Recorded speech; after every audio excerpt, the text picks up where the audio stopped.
Don't worry, we're not gonna tell anyone how much of a weeb you are. Ugh. I love anime! Yeah, and manga! Welcome to WatchMojo.com, and today we're counting down our picks for the top 10 guilty pleasure anime. Before we begin, we publish new videos every day, so be sure to subscribe for more great content.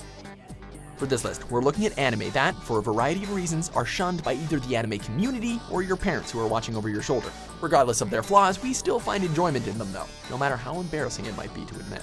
But the fact of the matter is most of them are childless single men who masturbate to anime. Number 10, Prison School. And yet people wonder why I think men are scum. You know it, we know it. The only reason you're watching this one is for the crude, outrageous comedy and the colossal amounts of fan service. However, unlike a lot of the entries in this genre, this series fully embraces its more perverted side in a genius manner. Sure, a whole subplot about an incarcerated student accidentally watching a girl pee might not be the height of storytelling, but in its own twisted way, Prison School manages to make it all the more engrossing. Should you choose to give it a watch, it won't be long before you see some voluptuous chests, so keep your bedroom door locked. The Vice President's nether regions are moving away. They're moving in. They're moving away. Number 9, Elfen Lied. Dismemberment, prejudice, traumatic pasts, and the odd flash of boobies ensures that this series stands out amongst anime's darkest. These days, everyone takes shots at Lucy's tale of murder and revenge for how much it overindulges on edginess. But at the end of the day, what remains most potent about it is its broken protagonist and how she switches between monster and sympathetic figure on a moment's notice. Damn you! Fun's over.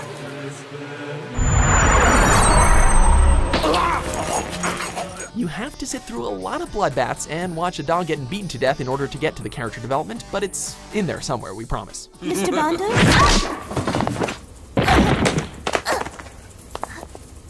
Never sneak up behind me, stupid bitch. Number 8, Free!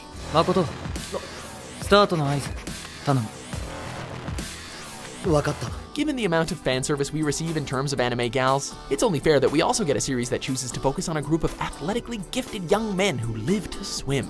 Admit it, you've all watched it and found it kinda charming, despite the fact that it's got plenty of not-so-subtle moments between Haruka and the guys. 遅くなんかない。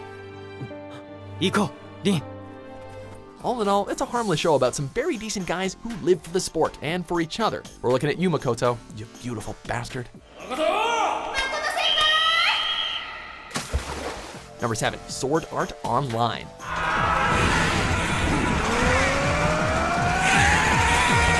When it first came out, there's no doubt this anime struck a chord with audiences.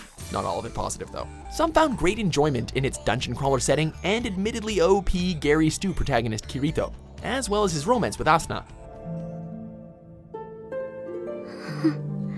Others found it so overly mainstream that it became borderline unbearable, and disliking it quickly became the latest craze. But you know what? For all its faults, it's still a pretty fun ride. Just don't make any bold claims about how good it is, Kotaku. I don't know, not really. Why do you think it was weird? Number 6, High School of the Dead. I'd expect nothing less from a creep like you. Definitely owning the cocksuck. Takagi! You didn't come here for the zombies, so don't bother denying it.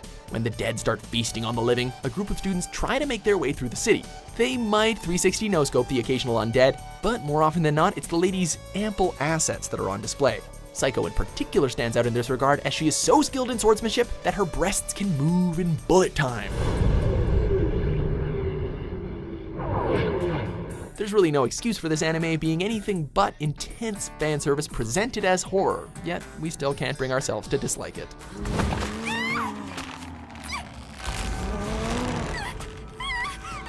Number 5, Naruto series.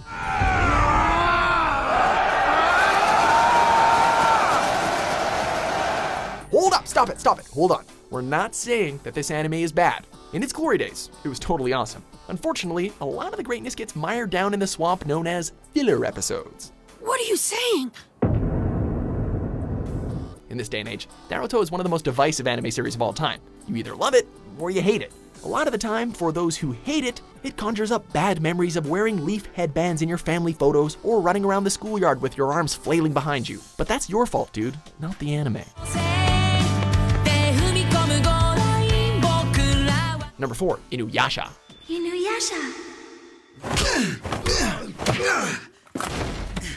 another classic that helped pioneer the fantasy side of anime, and, well, like Naruto, it suffers from a fair amount of the same problems. The excessive filler, the always monotonous will they won't they between Inuyasha and Kagome, and of course, those memories of your weebier days. Kagome, this can't be happening! However, despite these lingering problems resonating throughout the series, The Tale of the Half-Dog Demon remains a show that many anime fans grew up watching and will always hold a special place in their hearts, made all the better since the final act gave us some much-needed closure. Kagome.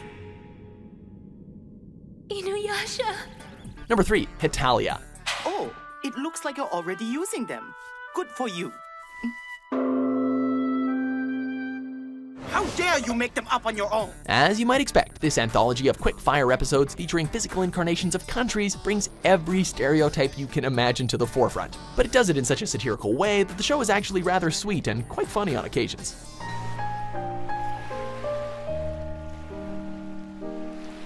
How did I not see him? Where does the guilt come from then? While the show itself is rather lighthearted, Hetalia has been drowned in controversy due to some of its more obsessive fans, known for their aggressive shipping of characters. Your best bet is to make your own decision on whether you find the less than reliable historical accuracy of the show to be enjoyable. Just be careful if you search for it on Tumblr, we warned you. I shall now show my utter disgust and anger with you through the piano. Okay, go on. Number 2, High School DxD, aka High School Double Ds! Are those wings? Well, I have to admit, I did have some fun today. You won't find a single hint of subtlety in this series, so much so that it's kind of admirable just how in your face it is. We're all good with devils, angels, and dragons engaging in slugfests, but it's kind of distracting when Rias is always throwing around her, how do I say this with subtlety? Big ass titties! We didn't do it, I'm still a virgin. Great. Me too, isn't it awesome? Throw in the fact that it soon evolves into a large harem with equally willing sexual participants, and chances are you're gonna forget what the plot was about. You may have a hard time convincing your mom and dad or your roommate that you weren't watching porn, but what the hell, you only live once. Or better. I see big boobies! Number 1, my little sister can't be this cute. Okay, so if the title wasn't enough to go off, tell us if this plot sounds a bit intriguing. Boy and girl seemingly have a broken and slightly abusive non-romantic relationship. Girl is secretly a huge otaku who pines for said boy despite the way she treats him. When boy discovers said secret, their relationship starts to blossom with love on the horizon. Sounds like it could be a solid anime, right? Well, it would be if the couple involved weren't brother and sister. Ew! Come on, anime, we've talked about this. We would never recommend incest, but, you know, it's a pretty good show. Huh? このパッケージ見てるとさ、ちょっといいとか思っちゃうでしょ。 Do you agree with our picks? Check out these other great clips from WatchMojo and subscribe for new videos every day.